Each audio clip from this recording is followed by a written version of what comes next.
My husband thought he was walking me into a prison cell. Instead, he walked himself into the gutter. I didn't just survive his betrayal. I became his boss for 10 years. He called me boring. He called me a block of ice. While I worked 2 jobs to keep us afloat. He was in our home with another woman, planning to steal my daughter and frame me for a crime I never committed. He thought I was floating on air because of my new promotion. He didn't know I was standing behind a cold brick wall, listening to every disgusting word, with my phone recording his death sentence. He made one fatal mistake. He forgot I'm an accountant, and I always keep the receipts. This isn't just a story about a cheating husband.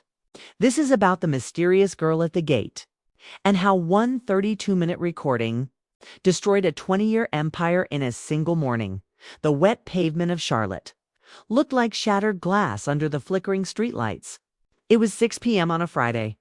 The air was thick with the scent of damp asphalt and the metallic temps of an approaching storm. For 7 long years, I had walked this exact path. I knew every cracked tile on the sidewalk. I knew the exact rhythm of the traffic lights. But tonight, everything felt different. My heart was a drum in my chest, thumping with a rhythm of pure victory. I could still feel the warmth of Mr. Montgomery's hand in mine. A $30,000 handshake. That was the number spinning in my head. 30,000. It sounded like music. It smelled like freedom. It felt like the end of a long, dark tunnel. My coat was thin and frayed at the cuffs. My boots let in the cold seep of the puddles. But I didn't feel the chill. I felt like I was glowing. I was the chief accountant now. I wasn't just a worker bee. I was a leader. I was a provider. I turned the corner onto my street. The brick apartment buildings stood like tired soldiers in the mist. They were modest, worn down, a little bit gray, but they were home. I imagined Dontrell's face when I told him. I imagined his eyes widening. Maybe he would finally put down his phone. Maybe he would finally look at me. Truly look at me. Like he did 10 years ago. I wanted to see that spark again. The one that had been smothered by years of bills and overtime. I was only 10 feet from the heavy iron door of my entrance. The smell of roasting coffee from the shop downstairs usually made me feel safe. But as I reached for the handle, the air suddenly turned freezing. A hand, cold, small, and incredibly strong, clamped onto my forearm. I gasped. The sound was swallowed by the wind. I looked down, expecting a mugger or a neighbor in need. But it was a girl. She couldn't have been more than 10 years old. Her hair was a wild halo of dark curls, damp from the drizzle. She wore a sweater that was 3 sizes too big, mismatched colors, frayed threads. But it was her eyes that stopped my breath. They weren't the eyes of a child. They were deep, dark, and filled with a terrifying, ancient pity. She didn't look at me. She looked through me, as if she could see the very bones of my future. Her grip was a vice. Her fingers were like thin, ice-cold wires. .ma. Single quotes M. She whispered. The voice was low, like dry leaves scratching against a window pane. Don't go in. There is trouble waiting for you in there. The words hit me like a physical blow. My logical brain tried to kick in. I told myself she was just a neighborhood kid. Maybe she was from the shelter down the block. This was a hustle. Trick. She would say something scary. Then she would ask for $20 to bless my soul. I had seen it 100 times in the city, but the logic wouldn't stick because my body was reacting. My skin was crawling. The hair on my arms stood up. A primal instinct, deep in my gut, was screaming. Listen to her. Where did you come from? I managed to stammer. My voice sounded thin, weak. The girl didn't answer. She just tightened her grip. Her knuckles were white. Her gaze was fixed on the heavy wooden door of my apartment building, as if she could see through the oak and the steel. Don't go, she repeated. Just 5 minutes. Give me 5 minutes of your time. If you go in now, you lose everything. If you wait, you find the truth. I looked at the door, then back at the girl. She wasn't begging. She wasn't reaching for my purse. She was just standing there, a tiny sentinel in the rain. "Why are you telling me this?" I asked. "Who are you?" The girl finally let go of my arm. The spot where she touched me felt numb, dead. "I see things," she said simply. "I see the shadows before they fall. And your shadow? It is very dark right now. Just wait. Behind the corner, 5 minutes." That is all I asked before I could say another word. She turned. She didn't run. She just melted into the shadows of the alleyway, vanishing as if she had never been there at all. I stood alone on the sidewalk. The rain was getting heavier now, drumming against my shoulders. My mind was a whirlwind. I should go home. I have a chicken in my bag. I have a husband waiting. I have a life to celebrate. But my feet wouldn't move toward the door. The fear was too thick. It was a physical wall. I backed away, slowly, one step at a time. I moved toward the corner of the building, tucking myself behind the rough red brick. The stone was cold against my back. I felt like a criminal in my own neighborhood. I reached into my pocket. My fingers found a crumpled pack of cigarettes, a relic from a habit I had quit years ago. I lit one. The smoke was acrid. It burned my throat, but it settled the shaking in my hands. I checked my watch. 6:25 p.m. The silence of the street was heavy.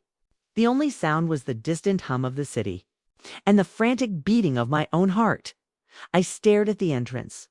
The building looked different now, hostile. The windows were yellow eyes watching me. I felt like a fool, a chief accountant, a grown woman, hiding in the rain because a child told a ghost story. I was ready to throw the cigarette down. I was ready to laugh at my own shadow and walk inside. I shifted my weight. My hand moved toward the edge of the brick. I was 1 second away from stepping out, 1 second away from walking into the trap. But then, the heavy iron door creaked open. The sound was like a gunshot in the quiet evening. I froze. I pressed my spine into the brick, holding my breath until my lungs burned. My heart stopped. 3 figures stepped out onto the stoop. The first one was tall, wearing a charcoal jacket I knew by heart. It was Dontrell, my husband. But he wasn't alone, and he wasn't the man I thought I knew. He was smiling, a broad, genuine smile I hadn't seen in years. And as he turned back to hold the door, my world didn't just crumble. It shattered. Success usually tastes like honey, but that morning, it tasted like cold, polished steel. I was about to be served a dream on a silver platter, not knowing it was poisoned. To understand the nightmare on that rainy sidewalk, we have to go back to 8 a.m., back to the moment I thought God had finally heard my prayers. The office was quiet. The air was thick with the scent of burnt coffee and old ledger paper. For 7 years, I had occupied desk 42. It was a small, cramped space, tucked away in the corner of the finance department. I had spent thousands of hours there, my eyes straining against the blue light of the monitor, my fingers dancing across the calculator. I was the ghost of the company, the one who stayed until the cleaning crew arrived, the one who reconciled the pennies that everyone else ignored. Then the intercom crackled. It was a sharp, piercing sound that broke the hum of the air conditioning. "Mrs. Vance, please come to the CEO's office." My heart skipped a beat. A cold sweat broke out across my palms. I wiped them on my skirt. My mind raced through every spreadsheet I had touched, every invoice, every tax filing. Had I made a mistake? Was I being let go? In my world, a call to the corner office was rarely good news. I walked down the long hallway. The carpet here was different. It was deep plush. It swallowed the sound of my modest heels. The air began to smell of expensive cedar wood and aged tobacco. This was the floor of power, a place where decisions were made in whispers. I stood before the heavy mahogany door. My reflection in the polished wood looked pale, tired. I took a breath and knocked. Sterling Montgomery's voice boomed from the other side. "Enter." The office was vast. The windows stretched from the floor to the ceiling. offering a view of the city that only a king could enjoy. Sterling sat behind a desk the size of a small boat. He was a silver-haired man, with eyes that were as sharp as diamonds. Beside him stood Harrison Thorne, my direct supervisor. Thorne was a man made of sharp angles. His suit was perfectly tailored. His expression was a mask of cold professionalism. He never liked me. I was too thorough. I asked too many questions about the procurement logs. But today, he was smiling. It was a thin, oily smile. That didn't reach his eyes, Nara, Sterling said. His voice was warm, like a grandfather telling a bedtime story. Sit down. We've been watching you. I sat on the edge of the leather chair. It was too soft. I felt like I was sinking. Thorne tells me your work is flawless. Sterling continued. He leaned forward, his gold watch glinting in the morning light. We've decided to appoint you as our chief accountant. Effective immediately. I felt the air leave my lungs. Chief accountant. It was the position I had dreamed of. The position Thorne had promised would take another 10 years to reach. I looked at Thorne. He nodded curtly. You've earned it, Nara, he said. His voice was like sandpaper, and that's not all. Sterling added, this promotion comes with a $30,000 increase to your base salary, plus bonuses. The number hit me like a physical wave. $30,000. My mind went into overdrive. I did the math. Instantly. That was almost double what I was making now. I thought of the mortgage, the one we were 2 months behind on. I thought of my daughter, Nyla. Her winter boots were held together by duct tape. I thought of my mother, Gwendolyn. Her heart medication was $200 a bottle. We had been living on the edge of a cliff for so long. And suddenly, a bridge had appeared. Thank you. I managed to say, my voice was trembling. I will do everything to justify your trust. Sterling laughed. It was a rich, deep sound. I'm sure you will. Go home early today. Celebrate with your family. You start your new duties on Monday. I stood up. My legs felt like jelly. I shook Sterling's hand. Then I turned to Thorne. He held my gaze for a second too long. His grip was cold. Congratulations, Chief, he whispered. There was something in his tone, a hidden sharp edge. But I was too blinded by the light of the $30,000 to see it. I walked out of that office floating. I felt like I had won the lottery. I didn't see the way Sterling and Thorne looked at each other as the door closed. I didn't hear the silence that followed. A silence that was heavy with a dark secret. I walked back to my desk to gather my things. The news had already spread. The office was a buzz of whispers. Some people looked at me with genuine joy. Others with bitter envy. Bernice from HR hugged me so tight I could barely breathe. You did it, sugar, she cried. You finally broke through. I smiled, but as I packed my bag, a small, cold voice in the back of my mind began to speak. It was the voice of the accountant, the one who looked for discrepancies. Why me? Why now? Thorne had spent years trying to suppress me. Why would he suddenly recommend me for the highest seat in his department? I looked at the promotion letter on my desk. The ink was still fresh. The signature was bold. But as I stared at the paper, I realized something. A promotion isn't just a reward. It is a responsibility. In a company like this, it is also a liability. As chief accountant, my name would be on every filing. My signature would be on every audit. If there was a hole in the books, I would be the one standing over it. If there was a crime, I would be the one holding the smoking gun. I looked toward Thorne's office. The blinds were closed. I felt a chill run down my spine. A $30,000 raise is a lot of money. It is the kind of money you give someone to make them look the other way, or it is the kind of money you give someone before you set them up for a fall. When you are flying high, the crash is always more devastating. I gripped my bag. The joy was still there, but it was now wrapped in a thin layer of dread. I was walking out of that building with a target on my back, and I didn't even know who was holding the bow. Dontrell took another step. The splash of his boot echoed against the brick. My heart was a frantic bird trapped in a cage. Thump, thump. It was so loud. I was sure it was vibrating through the very wall he was walking toward. I squeezed my eyes shut, praying to a god I hadn't spoken to in years. Make me invisible. Make me air. Make me part of the stone. The scent of his cigarette smoke drifted around the corner. It was a smell I usually found comforting. It was the smell of home, of Sunday mornings, of long drives. Now it was the smell of a predator. I could hear the fabric of his jacket rustling as he moved. He was only inches away.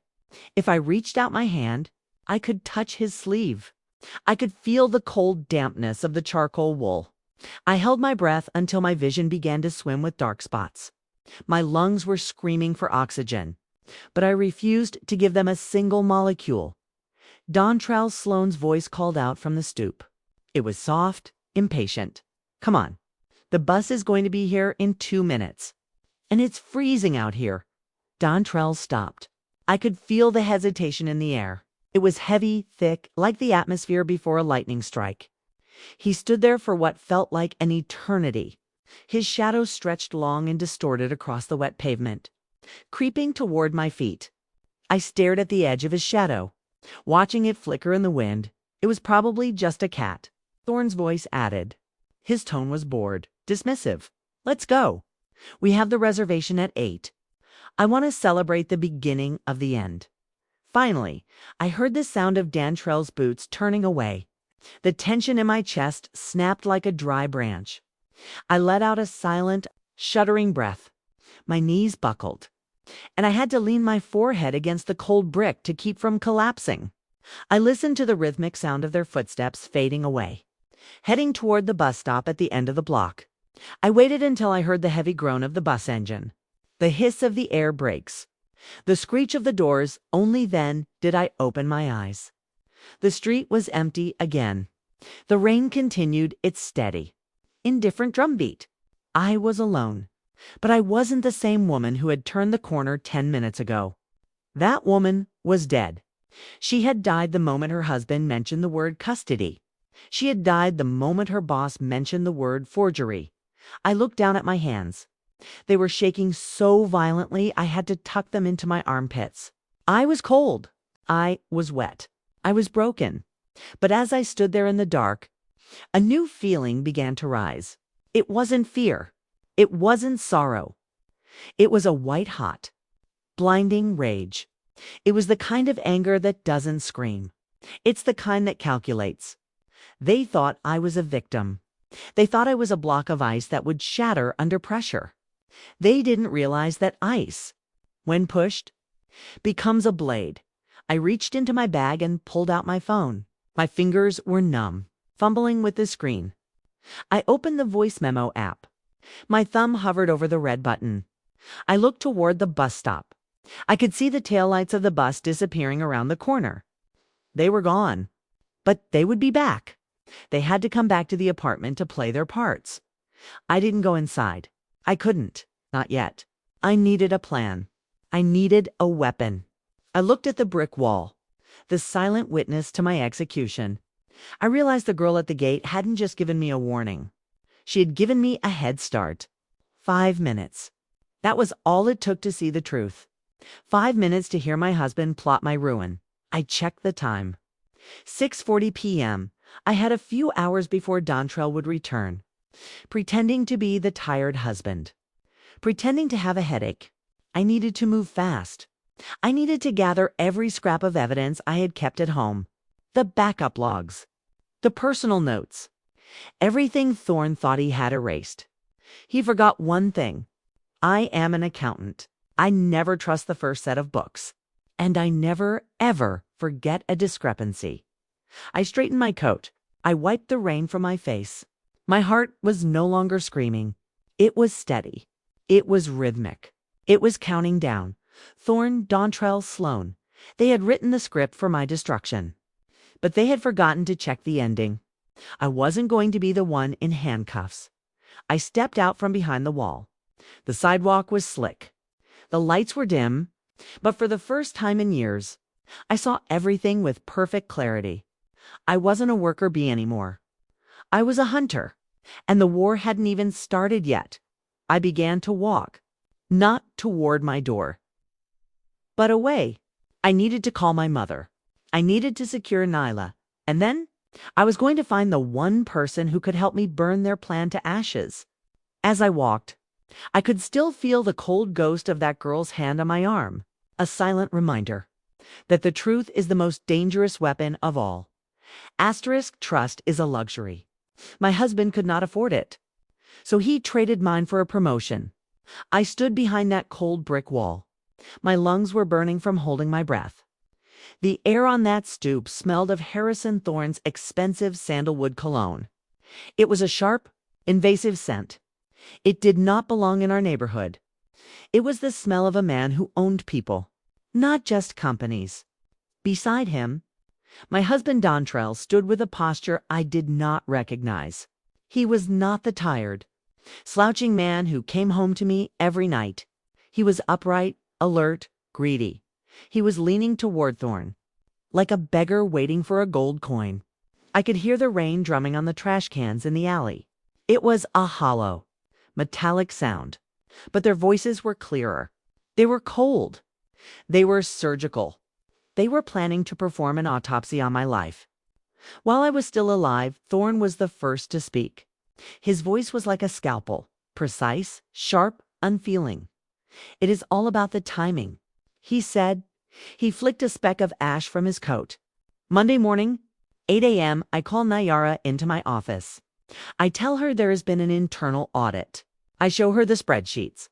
I show her the wire transfers to the offshore account. Her name is on every single one. Her digital signature. Her personal login. It is a perfect trail. I have even included a few handwritten notes. Replicating her messy little cursive was the easiest part. By noon, she will not just be fired. She will be a pariah. A criminal. I felt a surge of nausea. My stomach twisted into a tight, hard knot. My name. My signature. He had been planning this for months. Every time I had left my desk to get coffee, every time I had stayed late to finish his reports, he was stealing my identity. He was building a cage out of my own hard work. I looked at the brick in front of my face. It was rough, pitted. I wanted to scream. I wanted to tear the skin off my fingers. But I stayed still. I was a statue of ice. Will she dig? Dontrell asked. His voice sent a shiver of pure ice down my spine. It was a voice I had loved for 10 years. Now it sounded like a stranger's. You know how she is. She is an accountant. She lives for the details. If she sees one scent out of place, she will hunt it until she finds the source. Thorne laughed. It was a dry, hollow sound, like bones rattling in a box. That is the beauty of it. Dontrell, people like Nyara trust the system. They believe that if they do everything right, nothing can go wrong. By the time she realizes the system has been rigged against her, she will be in the back of a squad car. Montgomery is old. He is tired of scandals. He will want this buried fast. He will sign the termination papers without looking twice. And then the position of chief accountant is vacant. I recommend you as the interim lead. You have the tenure. You have my full support. Within 3 months, you are the permanent head of the department, with a salary that will make this dump of an apartment a distant memory. Dontrell let out a long, satisfied breath. I could hear the click of his lighter, the smell of his cheap cigarettes mixed with Thorne's sandalwood. It was a nauseating blend. I am tired of this dump, he muttered. The venom in his voice was a physical weight. I am tired of the rosemary chicken.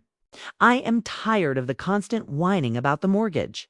I am tired of her mother calling every week for heart medication. Nyara has become a ghost, a boring, gray ghost who only talks about spreadsheets and Nyla's school projects.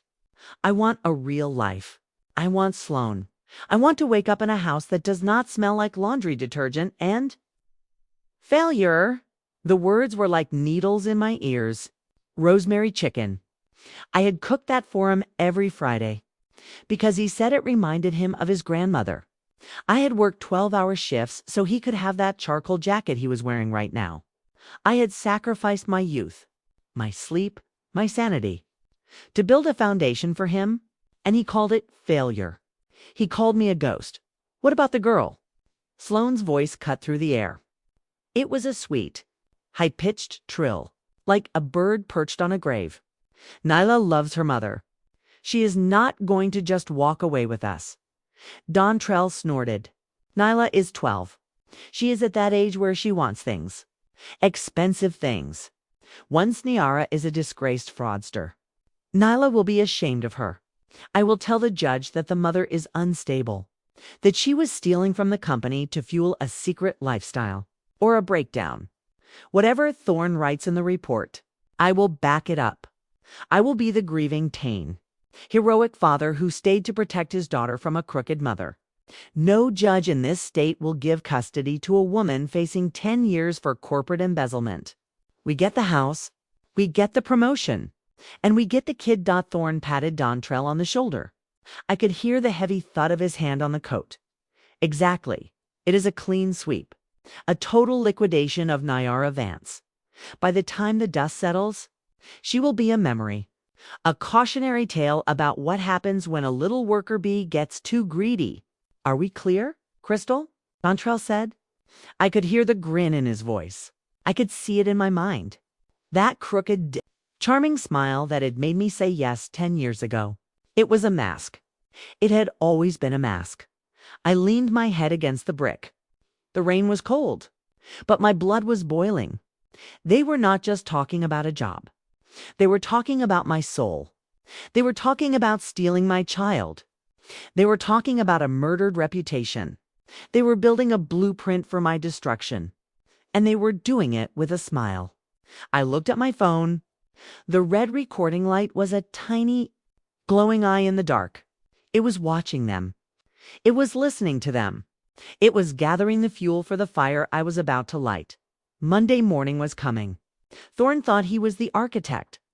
Dontrell thought he was the winner. They thought I was the victim. They did not know that a ghost has nothing left to lose. And a ghost can walk through walls. Betrayal is not a scream. It is a soft, wet sound. It is the sound of a man kissing a woman who is not his wife. While the rain washes away the remnants of a 10-year lie, I stood behind the brick wall. My fingers were digging into the mortar until my nails bled. I did not feel the pain in my hands. I only felt the freezing void in my chest, where my soul used to be. The stoop was bathed in the sickly yellow glow of the porch light. It made everything look jaundiced. Rotten Dontrell reached out. His hands. The same hands that had held mine at the altar. The same hands that had carried our daughter home from the hospital. Those hands moved to the woman in the red coat. He did not hesitate. He did not look around with guilt. He moved with the hunger of a man who had been starving. And Sloane was his feast. She was young. She was vibrant. She was everything the world told me I was not. Her red coat was bright, bold. It looked like a splash of fresh blood against the gray drizzle of the evening. She leaned into him, her body molding to his with a familiarity that made my stomach heave. The scent of her perfume drifted toward me. It was heavy, floral, sickly sweet. It was the smell of expensive jasmine mixed with the metallic temps of the rain. It was a scent that shouted of luxury, of leisure, of a woman who never had to worry about mortgage payments, or heart medication, or the price of winter boots. She was the woman he wanted, because she was the woman I could never afford to be. Then it happened. Dontrell leaned down. He cupped her face. His thumb brushed over her cheek with a tenderness that felt like a knife between my ribs. I watched, my eyes wide, refusing to blink. I wanted to see it all. I wanted the image burned into my retinas, so I would never, ever forget the face of my executioner. When their lips met, the world went silent. The sound of the rain vanished. The hum of the city died. There was only the sound of my own heart shattering, one crystal shard at a time. It was a slow, practiced kiss. It was not a moment of sudden passion. It was a routine. It was the kiss of two people who had already built a life in the shadows of mine. I remembered how he used to kiss me. 10 years ago, in the small park behind my mother's house. He used to be shy. He used to be gentle. He used to look at me as if I were the sun and the moon combined. I had traded my life for that look. I had given him my youth, my energy, my every waking thought. I had turned myself into a block of ice, as he called it, just to keep him warm. I had worked until my eyes were bloodshot. I had budgeted every cent. I had sacrificed every luxury. So he could have the charcoal jacket he was wearing right now. And he was using that jacket to keep another woman warm, while he tasted the lips of the person who helped him steal my life. Sloane pulled back slightly. Her long, light brown hair was slick with the rain. She giggled.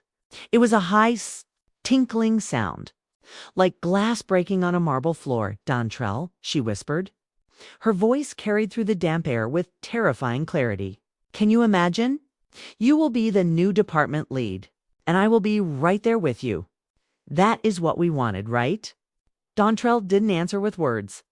He leaned down and kissed her cheek. It was a casual, practiced kiss. "Of course, baby," he said. His voice was thick with a pride that made me want to claw my eyes out.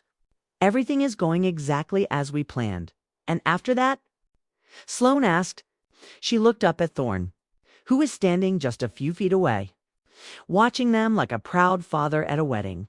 "You said we need to make sure about the kid. We will handle the custody." Thorne nodded. His voice was cold, businesslike. "Once the divorce papers are served, Dontrell will file for full custody of Nyla. By then, Nyara will be unemployed. She will have a ruined reputation. She will be facing a criminal investigation. No judge is going to give a child to a mother who can't provide. And who is suspected of white-collar crime? The court will side with the father." "Perfect." Sloane pressed closer to Dontrell. "I told you it would work. You were so worried." "I wasn't worried." Dontrell grumbled. He ran his hand through Sloane's hair. "I just want it done right. Nyara isn't stupid. She might sense something. She won't sense a thing." Thorne lit a cigarette. The orange glow of the tip was the only light in the dark. "She just got that promotion. She thinks she is on top of the world. She has no clue that I am the one who pushed Montgomery to give it to her specifically. So the fall would be harder. When someone is flying high, the crash is always more devastating." Dontrell laughed. It was a dark, cruel sound. I stood there, paralyzed. My hand was still holding the phone. The red light was still blinking. Every word, every laugh, every wet, disgusting kiss was recorded. I felt a wave of nausea so strong I had to bite my lip until it bled. The copper taste of my own blood filled my mouth. It was the only thing that felt real. My husband was not just cheating on me. He was planning to erase me.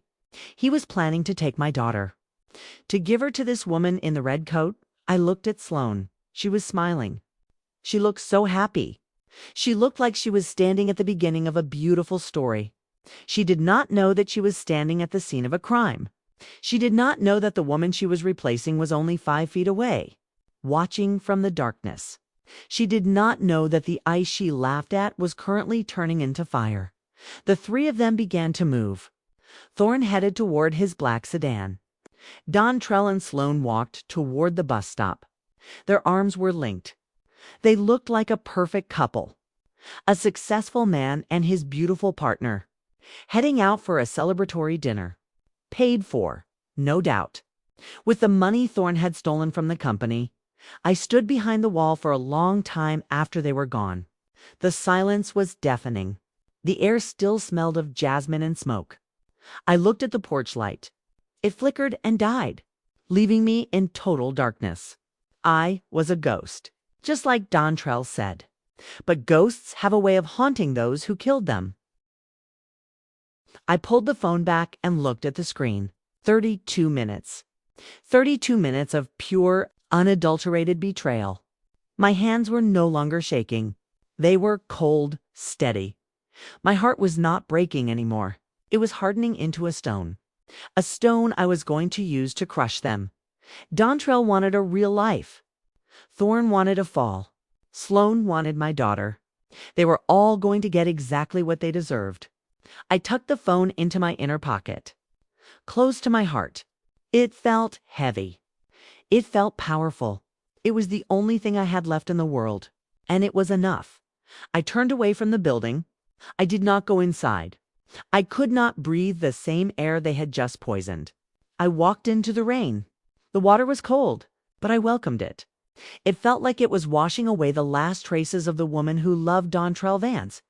I was someone else now. I was a mother. I was an accountant. And I was the one who was going to write the final chapter of this story. I walked into my own home like a stranger entering a crime scene. The air was warm. It smelled of rosemary and lemon. But to me, it smelled like rot.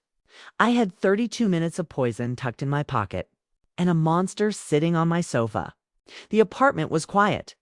The only sound was the low hum of the refrigerator and the distant, rhythmic drumming of the rain against the glass. I did not look at him. I did not dare to look at the man who had just traded my daughter's future for a red coat and a promotion. I went straight to the kitchen. My movements were mechanical, precise. The movement of a woman who had already been hollowed out. I pulled the chicken from the fridge. Its skin was cold, clammy, much like the hand Thorne had used to shake mine that morning. I picked up my chef's knife. The steel was heavy. It caught the light of the flickering bulb over the stove.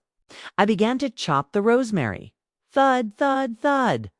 The blade hit the wooden board with a satisfying finality. Each stroke was a thought. Each stroke was a memory I was burying. I remembered the kiss on the stoop. I remembered the way he cupped her face. I remembered the word embezzlement. I squeezed the herbs until the oil stained my fingers green. The scent was overpowering. It was supposed to be the smell of a peaceful Friday night. Now it was the scent of a burial dot. Hey, Dontrell's voice drifted in from the living room. It was casual, indifferent. The same voice that had just whispered baby to another woman. You're home late.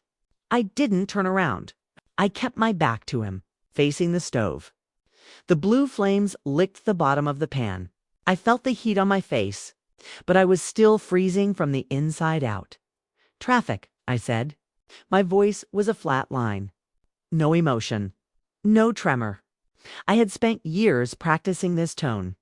The tone of the perfect, boring, gray wife. Little did he know, I was now using it as a shroud. He walked into the kitchen. I could feel his presence behind me. The scent of his cigarette smoke, and a faint, lingering trace of that jasmine perfume. It was like a physical slap to my face. He leaned against the counter, watching me. I could feel his eyes on the back of my neck, measuring me. He was probably wondering how I would look in an orange jumpsuit. He was probably imagining how much easier his life would be once I was gone. Did you get the groceries? He asked. He sounded bored. As if he weren't planning to leave me homeless in 72 hours. I did, I replied. I reached for the salt. My hand was steady. A miracle of biology. I seasoned the meat with the care of a surgeon. I'm making your favorite rosemary chicken and potatoes. Dontrell let out a small, satisfied grunt. Nice, he said. I'm starving. I had a rough day. Thorne was on my back all afternoon. I actually left early. Had a massive headache. The lie was so smooth.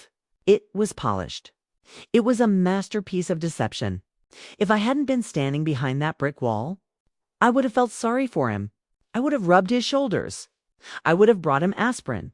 I would have been the fool he wanted me to be. Instead, I just nodded. That's a shame. I said, you should rest. Dinner will be ready soon. He moved closer. He reached out and touched my waist. A casual, possessive gesture. I felt my skin crawl. It was an effort of pure will not to flinch, not to scream, not to turn around and drive the knife into his cheating heart. I stayed still. A block of ice, just like he told Sloane.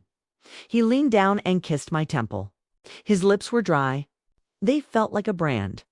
You're a good woman, Nara, he whispered. Then he walked away. Back to the sofa. Back to his phone. Back to his mistress. I stood there, gripping the edge of the counter. My knuckles were white. A good woman. He said that while he was waiting for the divorce papers to be drafted. He said that while he was planning to take Nyla away from me. The psychological weight of it was suffocating. It was a game. A sick, twisted game. He thought he was the cat, and I was the mouse. He thought he was winning because I was still cooking his dinner. He didn't realize that the mouse had found the poison. I set the table. 2 plates, 2 forks, 2 glasses of water. It looked like a picture of domestic bliss. I brought the chicken to the center of the table. The steam rose in white curls, filling the small room. Nyla was at Tasha's. It was just us. The monster and the ghost. Dinner is served. I called out. He sat down across from me. He began to eat with a healthy appetite. He talked about the office. He talked about the weather. He even joked about the promotion. Congratulations again, he said, raising his glass. Chief accountant. That's a big title. I looked him directly in the eye. I didn't blink. It is a very big title, I said. It comes with a lot of responsibility and a lot of access. You wouldn't believe what I've seen in the books already. He froze for a fraction of a second. A tiny, almost invisible glitch in his mask. Oh, he said, like what?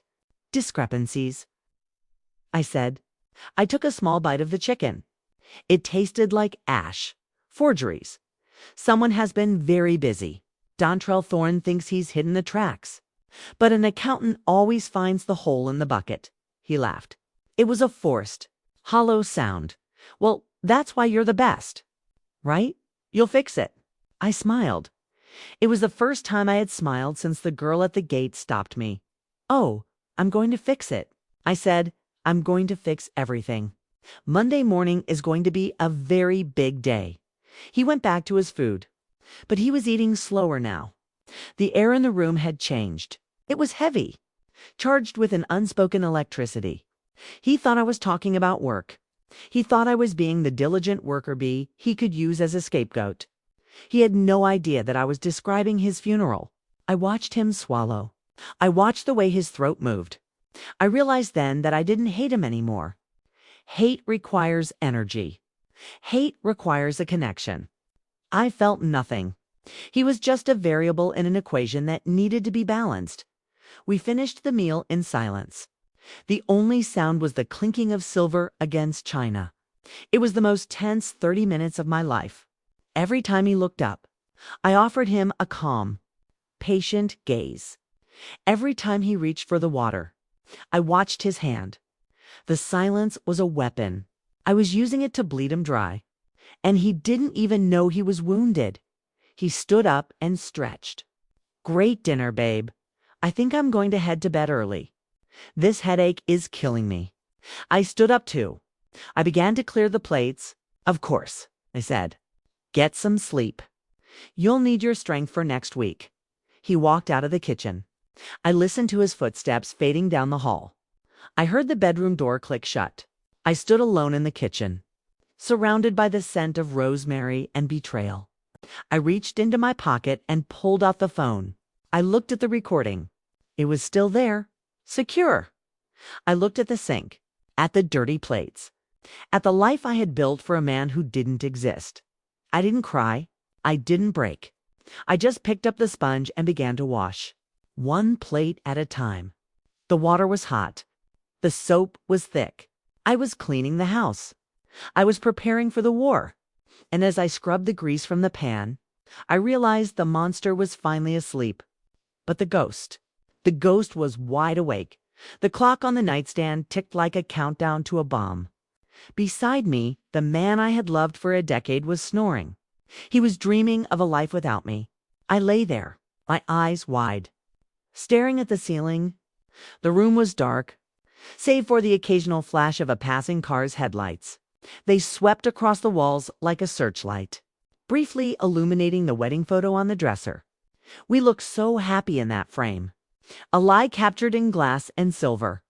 I stayed perfectly still. My heart was a drum, pounding against the mattress. I was waiting for the exact moment. The moment when his sleep was deepest. The moment when the monster was truly blind. The air in the bedroom was heavy. It smelled of lavender laundry detergent and the faint, bitter scent of Dontrell's sweat. It was a smell that used to mean safety. Now it made my skin crawl. I slowly, inch by inch, began to peel back the duvet. The fabric made a soft, hissing sound against the sheets. To me, it sounded like a waterfall. I froze, my breath caught in my throat. I watched the silhouette of his shoulder. He shifted. The bed springs gave a long, tortured groan. I turned to stone. I didn't even blink. I waited for his eyes to open. I waited for him to reach out and grab my wrist. But the snoring resumed, a deep, rhythmic sound. It was the sound of a man with a hollow soul. I slid my feet onto the floor. The hardwood was ice. The chill traveled up my legs, setting my nerves on fire. I didn't stand up, not yet. I stayed crouched by the side of the bed, listening. The house was alive with tiny, terrifying noises. The hum of the refrigerator in the kitchen. The whistle of the wind. In the vents, the ticking. Always the ticking. I moved toward the door. Every step was a gamble. I knew exactly where the floorboards creaked. I had lived in this dump for 10 years. Tonight, that knowledge was my only weapon. I reached the hallway. The shadows here were long, distorted. They looked like reaching hands. I didn't turn on a light. I didn't need to. I followed the scent of the charcoal jacket. It was hanging on the hook by the front door. The jacket I had paid for with 3 months of overtime. I reached into the pockets. My fingers were trembling so hard I could hear the fabric rustle. I found a receipt, pack of gum, and then a small cold piece of plastic, a thumb drive. My pulse spiked. This wasn't a work drive. Thorne had mentioned a drive in the recording. He said the signatures were on it. I moved to the living room. The laptop sat on the coffee table. A silver beast waiting to be woken. I sat on the floor, my back against the sofa. I opened the lid. The hinge made a tiny, sharp click. I winced. I waited 10 seconds, listening for a change in his breathing from the bedroom. Silence, only the rain. I pressed the power button. The screen flared to life. A blinding blue light that filled the room. I felt exposed, like I was standing under a spotlight in the middle of a stage. I turned the brightness down until I could barely see the icons. I plugged in the drive. My hands were slick with cold sweat. I had to wipe them on my leggings twice before I could move the mouse. The folder window popped up. It was empty. I felt a wave of cold dread. Was it a trap? Had he wiped it?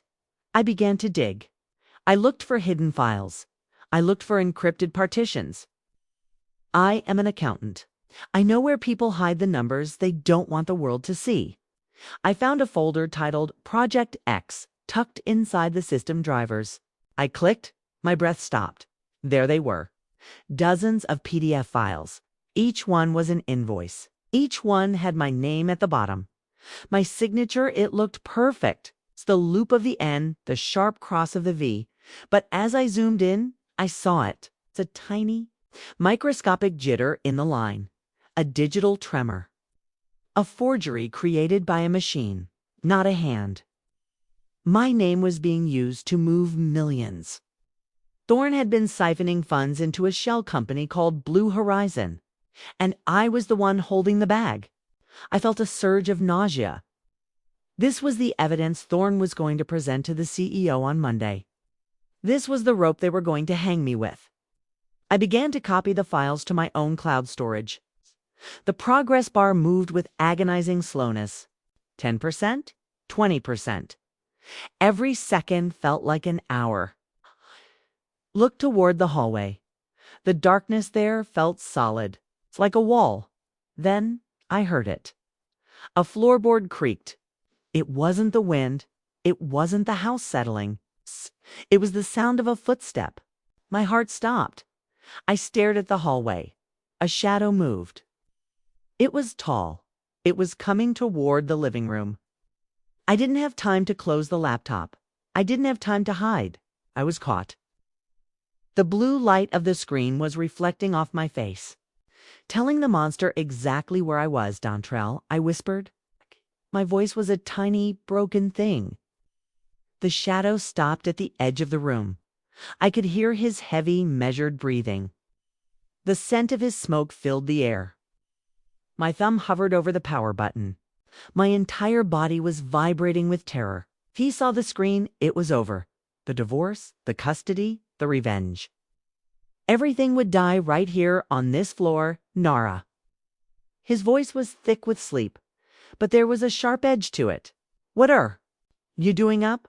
Why is it so bright in here? It took another step. He was in the room now. I could see the glint of his eyes. I squeezed the laptop lid, preparing to slam it shut.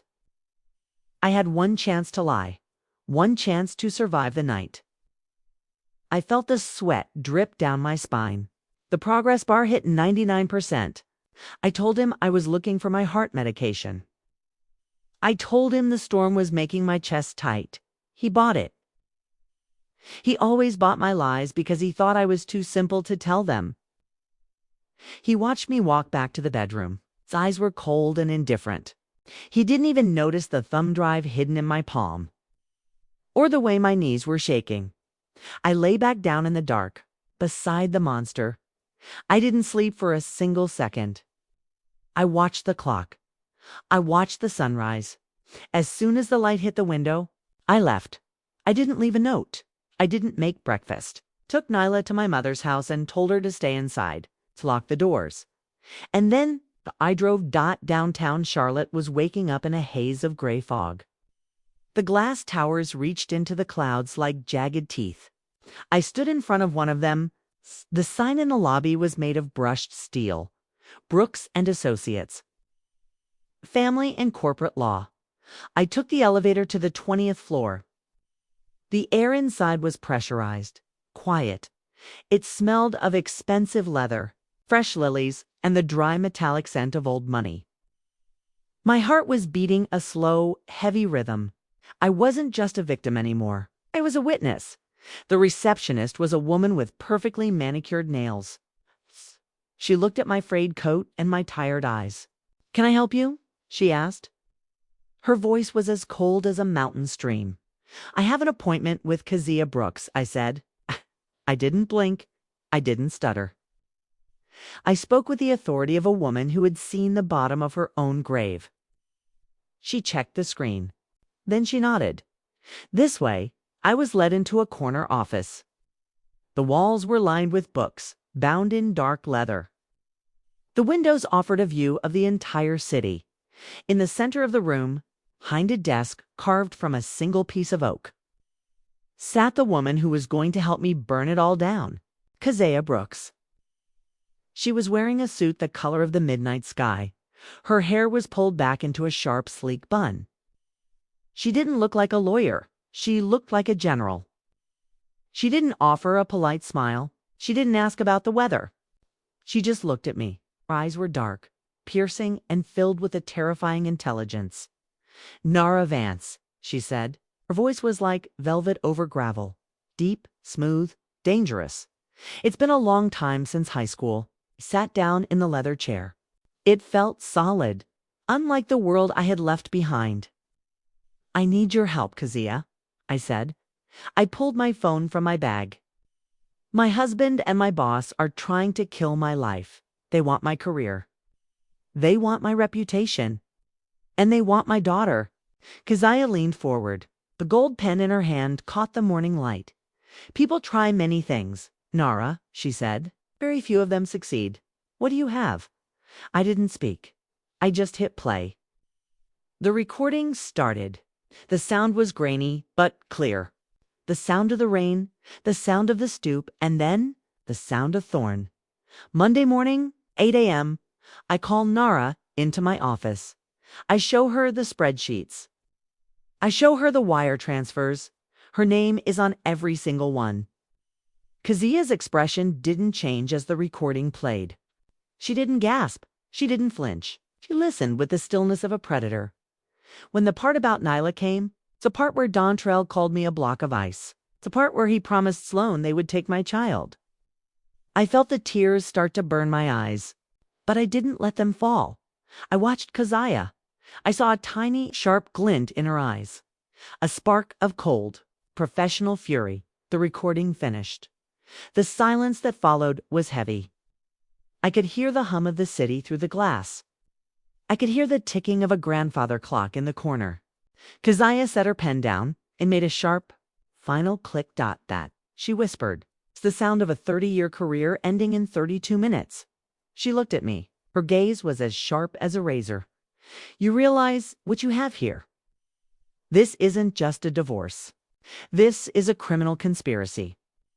Thorne is using the company as a piggy bank, and he's using you as the vault door. He isn't just framing you, he's liquidating you. I opened my bag and pulled out the folders. It's the backup logs I had kept for years. The digital footprints I had found on the thumb drive at midnight. I laid them on the oak desk like a deck of cards. Here are the real numbers, I said. Here are the discrepancies. The shell company is called Blue Horizon. Thorne has been moving millions through it for 3 years. He's been forging my signature on the internal audits. But he made one mistake. Keziah raised an eyebrow. What mistake? He forgot that I reconciled the paper logs every Friday before I left. I said, I have the physical copies of the original invoices. Before he touched them, he thought I was just a worker bee. He thought I was too boring to pay attention. A slow, dangerous smile spread across Keziah's face. It was the most beautiful thing I had ever seen, Nara, she said. You didn't just find a mistake. You found the detonator. I think they are walking into a board meeting on Monday. I think they are going to serve you a termination and a divorce. They have no idea. Thought they are walking into an ambush. She stood up and walked to the window. Her blue suit looked like a shadow against the morning light. We are going to turn the tables, she said. Her voice was low, cinematic. We aren't going to wait for Monday. We are going to file for divorce electronically within the hour. Adultery, conspiracy, fraud. We are going to name Sloan as a co-conspirator. And then we are going to visit the one man Thorne fears. Who? I asked. Curtis Blackwell, the head of corporate security, Keziah said. He's a man of the old school. Hates thieves. And he hates people who use his company for personal vendettas. When he sees this recording, when he sees these logs, he won't wait for Monday. He will move today. I felt a surge of hope. It was a sharp, piercing feeling. It's like air returning to a drowning woman. You can do that. I asked. I am going to do more than that. Keziah turned back to me. Her eyes were burning with a dark, brilliant light. Thorne wants a crash. I'm going to give him a demolition. Dontrell wants a real life. I'm going to make sure his life is spent in a courtroom or a cell. They wanted to make you a ghost, Nara, but they forgot one thing about ghosts. What? They are the ones who know where all the bodies are buried. She picked up her phone and dialed a number. The war is starting, she said. Get ready. Monday morning was not a beginning. It was a finale. Thorne believed he was the architect of my funeral. He didn't know I was the one who had already dug his grave. The sun hit the glass of the corporate tower at a sharp, blinding angle. It was 8 a.m. The lobby was a sea of polished white marble and silent, hurrying people. I stood in the elevator. The hum of the cables was a low, rhythmic song. I watched the floor numbers glow in the dark. 10, 15, 20. The air inside the cabin was thin. It smelled of ozone and expensive wax. My heart was a steady beat in my chest. I wasn't the ghost anymore. I was the storm. I stepped out onto the 20th floor. The blue carpet swallowed the sound of my modest heels. Everything felt hyper-real. The way the light caught the dust motes. The way the air conditioning hummed in the vents. I walked past the reception desk. I didn't stop to say hello. I headed straight for the heavy, mahogany doors of the finance wing. My hands were cold, but they were steady. I felt like a soldier walking onto the field of a victory I had already won. Thorne's office was at the very end of the hall. The door was slightly ajar. I could smell his sandalwood cologne drifting out. It was a heavy, invasive scent. I pushed the door open. He was sitting behind his desk. He looked like a king on a throne of lies.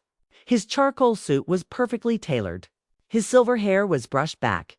Beside him, standing in the shadow of the tall bookshelf, was Dontrell, my husband. He wouldn't look at me. He was staring at his shoes. His hands were deep in his pockets. He looked small. He looked like a man who had already spent a fortune he didn't own. "Sit down, Nyara," Thorne said. His voice was a cold, polished stone. He didn't look up from the file in front of him. I sat in the leather chair, the same chair where I had been promised a future only 3 days ago. The irony was thick. It tasted like copper in my mouth. "I have the results of the internal audit," Thorne continued. He finally looked at me. His eyes were void of any emotion. They were the eyes of a machine. "We found discrepancies, massive ones. Millions of dollars have been moved through shell companies over the last 3 years. Every single wire transfer was authorized by your login. Every digital signature is yours." He slid a white folder across the oak desk. It looked like a death warrant. I didn't touch it. I didn't reach for the paper. I just looked at him. "I see," I said. My voice was a flat, calm line. Thorne leaned forward, his eyes glinting with a dark satisfaction. "This is a betrayal of the highest order, Nyara. I trusted you. Sterling Montgomery trusted you. And you used that trust to bleed us dry. I've already spoken to the board. Your career is over. You are fired, effective immediately. For cause." I looked at Dontrell. He finally raised his head. His face was a mask of rehearsed grief. "I'm sorry, Nyara," he said. He sounded like he was reading a script for a bad play. "I knew you were stressed, but I never thought you would go this far. I've already filed the paperwork. I can't have a child in a home with this kind of environment. I'm taking Nyla. It's for her own good." The room was silent. The only sound was the ticking of the clock on the wall. Thump, thump, thump. It felt like a heartbeat. Thorne picked up his phone. "I'm calling security now," he said. "And the police are waiting in the lobby. You'll be leaving here in handcuffs." He was smiling now. That oily, smug smile. He thought he had one. He thought the worker bee was finally crushed under his boot. But then, the door behind me didn't open for security. It opened for a general. Keziah Brooks walked into the room. Her blue suit was sharp. Her presence filled the office like a wave of cold air. Beside her was Curtis Blackwell, the head of corporate security. And behind him, Sterling Montgomery, the CEO. He looked tired. He looked angry. But mostly, he looked disappointed. Thorne's smile didn't just fade. It evaporated. He stood up so fast his leather chair hit the wall with a heavy thud. "Mr. Montgomery," he stammered. His voice was suddenly thin, high-pitched. "What is the meaning of this? Security is already on their way to handle Mrs. Vance." Sterling didn't look at Thorne. He looked at me. Then he looked at Blackwell.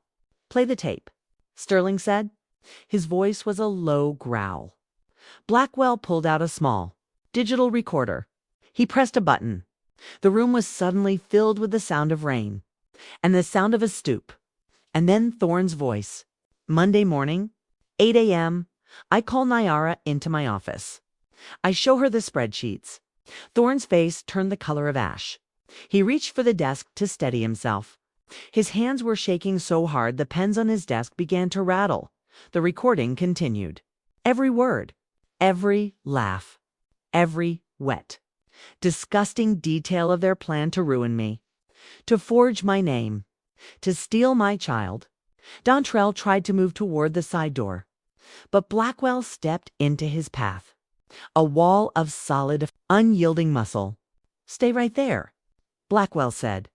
His voice was a dangerous rumble. "We've already searched your lockers, Thorne," Sterling said. He walked toward the desk, his eyes burning with a deep, ancient fury. "We found the thumb drive. We found the backup logs Nyara kept. The real logs. The ones you didn't think she was smart enough to hide. You've been siphoning money for years, Harrison, and you thought you could blame the woman who did all your work. Keziah stepped forward. She laid a stack of papers on Thorne's desk. "These are the divorce filings, Dontrell," she said. Her voice was like a razor, including the criminal conspiracy charges. "We have the metadata from the forged files. We have the location of the shell company. And we have you, on record." Admitting to it all, Thorne looked at the CEO. "Sterling, I can explain. It was a test. A security audit." Sterling didn't say a word. He just pointed toward the door. "You are not just fired, Harrison," he said. "You are a thief. And a coward.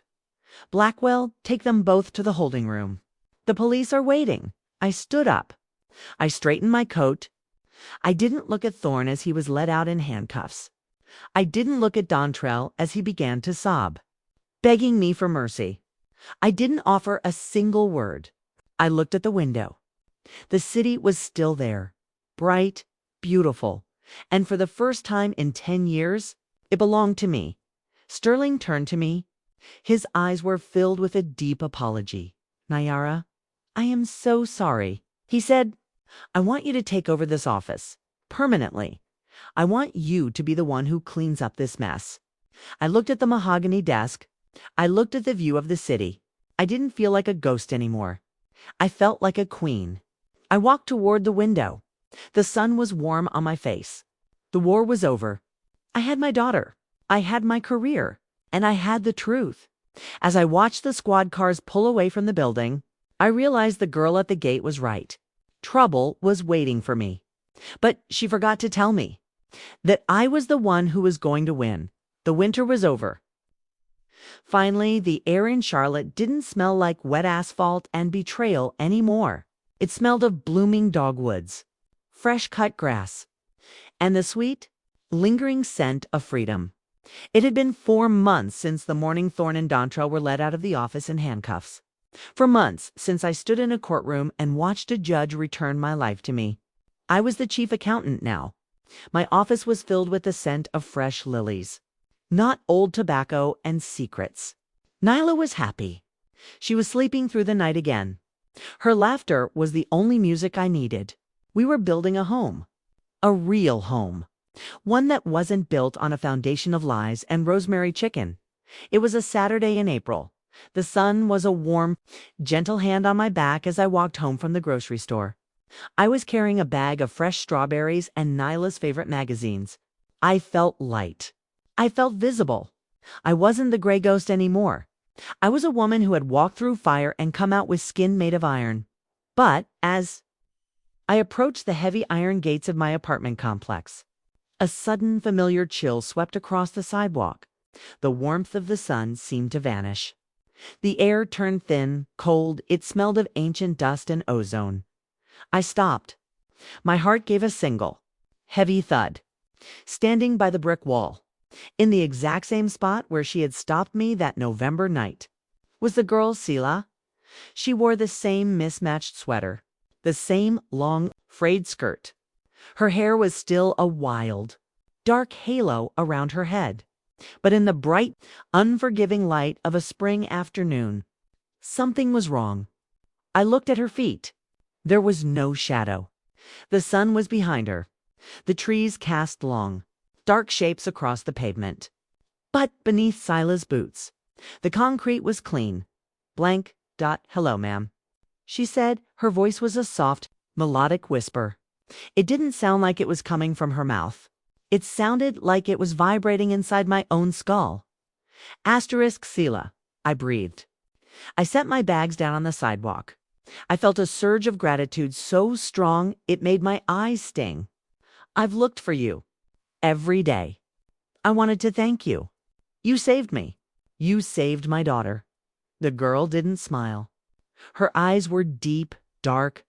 They looked like pools of ink that held the secrets of 1,000 years. "I saw that you were a good person," she said.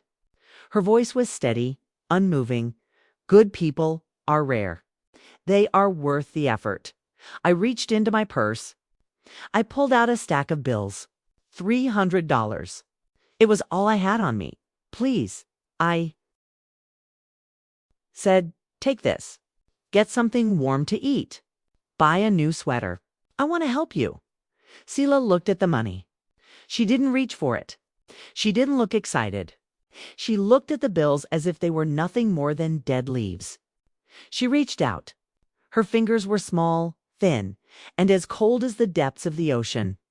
When she touched my palm to take the money, I didn't feel skin. I felt a hum of energy, a vibration that made my teeth ache. Is everything better now? She asked. She tucked the money into her pocket without counting it. Yes, I said. I felt a tear finally roll down my cheek. The war is over. Dontrell is gone. Thorn is in prison. My daughter is safe. I'm happy, Sela. Truly happy. Sela nodded slowly. Her gaze moved past me, looking toward the apartment building. Her eyes narrowed, as if she could see the shadows that still lingered in the corners of the hallways. That is good, she whispered. But remember, Nara Vance, the truth is a shield. But shields can break. You must stay vigilant. What do you mean? I asked. I felt a cold knot of dread tighten in my stomach. Is there more trouble coming? Sela stepped back. She began to fade, not like a person walking away, but like a drawing being erased by the wind. Her mismatched sweater became a blur of gray mist. Her dark curls dissolved into the shadows of the brick wall. There are many monsters in the world, she said. Her voice was fading, sounding like it was coming from the bottom of a deep well. Some wear charcoal jackets. Some wear red coats. And some stay hidden until you forget they exist. Sela, wait, I've stepped toward her. I reached out to grab her sleeve, but my hand passed through empty air. The brick was cold. The sidewalk was empty. There was no girl. There were no mismatched threads. Only the scent of ozone and the distant, faint sound of a child's laughter. I stood there for a long time. My heart was racing. I looked at the ground. There in the dust was a single, small footprint. It wasn't the print of a shoe. It was a bird's claw. I picked up my groceries. My hands were shaking. I walked into the building. I didn't look back. I went up to the third floor and locked my door. I checked on Nyla. She was at the table, surrounded by books and sunlight. She looked so normal, so safe. I sat beside her. I held her hand. But Sila's final words were echoing in my mind. Some monsters stay hidden until you forget they exist. I looked at the city lights that evening. I thought about the thousands of apartments, the thousands of families, the thousands of secrets. I realized then that Sela wasn't just a girl. She was a warning, a guardian of the truth. And she had left me with one final mystery, one that I could not solve with a spreadsheet or a recording. I looked at my reflection in the window. I looked at the woman I had become. I was free. I was strong. But I was no longer a believer in the ordinary. I knew now that there are forces in this world that we cannot explain. Forces that watch us from the shadows of the gate. But tell me, if you were standing at that gate, and a girl with no shadow told you to wait, would you listen? Or would you walk into the trap? The world thinks I am a hero, an accountant who found the courage to fight back. But I know the truth. I am just a woman who was lucky enough to meet a ghost. I turned off the lights and went to bed, beside my daughter. The house was quiet. The war was over, for now. But as I closed my eyes, I wondered, who else is Sela watching tonight? And whose life is she about to change forever?